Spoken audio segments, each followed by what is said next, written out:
Hello my dear students, कैसे हैं आप? उम्मीद है आप अच्छे होंगे, अच्छे से अपनी पढ़ाई कर रहे होंगे। मेरे प्यारे बच्चों, आज के इस लेक्चर में हम समझेंगे कि जब हम एसी वोल्टेज को किसी प्योर रजिस्टर पे अप्लाई करते हैं तो उसमें हमारे पास करंट की वैल्यू क्या निकल के आती है। क्या हमारे पास करंट और वोल्टेज सेम फेज में होते हैं या इनमें कोई फेज डिफरेंस क्रिएट होता है? तो ये हम सारा आज इस लेक्चर में डिस्कस करेंगे। मेरे प्यारे बच्चों, इस डायग्राम में आप देख रहे होंगे, ये हमारे पास कोई प्योर रजिस्टर आ गया और इसको हमने जोड़ दिया किसी एसी सोर्स से। अब क्या होगा बच्चों, इस एसी सोर्स से इसमें करंट फ्लो होने लग जाएगी। अब करंट फ्लो होगी तो हम इस करंट की वैल्यू निकालना चाह रहे हैं। इस करंट की वैल्यू हमारे पास क्या निकल के आती है? तो उसके लिए सबसे पहले हमारे पास यहाँ पर एसी वोल्टेज हो जाएगा, वैल्यू हो जाएगी हमारे पास V M sine omega t. यहाँ पर V को हम बोलते हैं RMS value of alternating voltage, V m को हम यहाँ पर बोलते हैं peak value of alternating voltage, omega हमारा होता है यहाँ पर एंगुलर फ्रीक्वेंसी और टी हमारा होता है टाइम।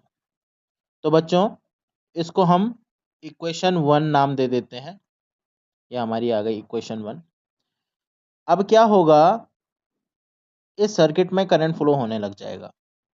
तो अगर हम किरचॉफ सेकंड रूल लगाएं यहाँ पर, तो इसका जो टोटल पोटेंशियल डिफरेंस होगा पूरे सर्किट का, वो 0 के बराबर हो जाएगा।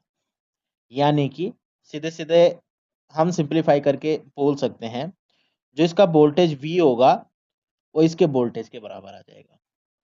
मीन्स V हमारे पास आ जाएगा V is equal to I into R।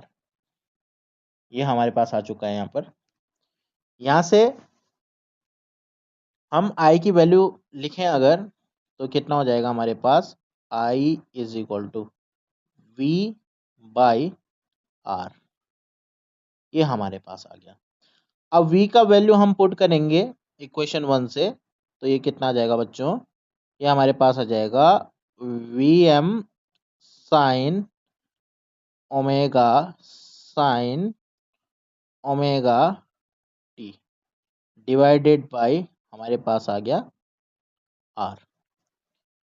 अब यहाँ पर Vm बाई R, जैसे हम ओम्स लॉ से जानते ही हैं, V बाई R को हम सीधे सीधे क्या बोल रहे हैं, I बोल रहे हैं। वैसे बच्चों, यहाँ पर Vm बाई R जो होगा उससे क्या आ जाएगा, आपका करंट का मैक्सिमम वैल्यू आ जाएगा। ऐसा क्यों है? क्योंकि यहाँ पर वोल्टेज की मैक्सिमम वैल्यू ले रखी है। तो हमारे पास बच्चों क्या आ जाएगा, I is equal to Im, Vm by R की वैल्यू आ गई Im sine sine omega T. तो ये आ गया बच्चों हमारे पास इक्वेशन नंबर 2।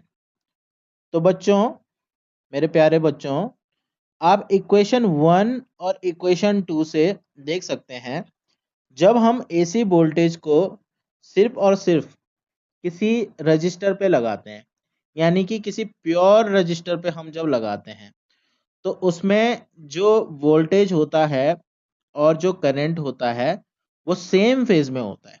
अब आपको यहाँ पर एक क्वेश्चन अराइज हो रहा होगा कि ये हम फेज का पता कैसे करेंगे। देखो, फेज का पता हम कैसे करते हैं, अगर हमारे पास V इज इक्वल टू होता बच्चों V M sine omega T plus pi by 2, हमारे पास इस तरह से कुछ होता। तो यहां से आप देख लो, अब इसकी कंपेयरिंग इससे कर लो। तो यहाँ पर करंट की वैल्यू कितनी है, I am sine omega T, और यहाँ पर वोल्टेज की वैल्यू कितनी है, Vm sin omega T plus pi by two. तो यहाँ पर आप देख सकते हो जो वोल्टेज है उसके साथ क्या एक्स्ट्रा आ रहा है, यहाँ पर पाई बाई टू एक्स्ट्रा आ रहा है। मतलब इसमें फेज डिफरेंस क्रिएट हो गया पाई बाई टू का, यानी कि जो वोल्टेज होगी वो पाई बाई टू फेज आगे चलेगी अगर इस तरह से हमारे पास कुछ होता। पर यहाँ पर ऐसा कुछ नहीं है। यहाँ पर आप देख सकते हो V और I की वैल्यू दोनों में ओमेगा टी तक ही है, आगे प्लस पाई बाई टू या पाई इस तरह से कुछ नहीं है। तो हम सीधे सीधे एक यहाँ पर कंक्लूजन बोल सकते हैं कि जब हम एसी वोल्टेज को किसी प्योर रजिस्टर पे लगाते हैं तो जो करंट और वोल्टेज होते हैं वो दोनों सेम फेज में होते हैं।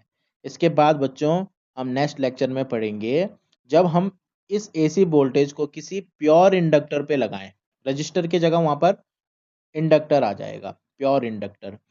तो उसमें क्या होगा, क्या उसमें भी सेम फेज होगा या फेज डिफरेंस क्रिएट होगा, तो ये सब हम वहाँ पर डिस्कस करेंगे। आज के इस लेक्चर में बस इतना ही, मिलते हैं नेक्स्ट लेक्चर में। Thank you.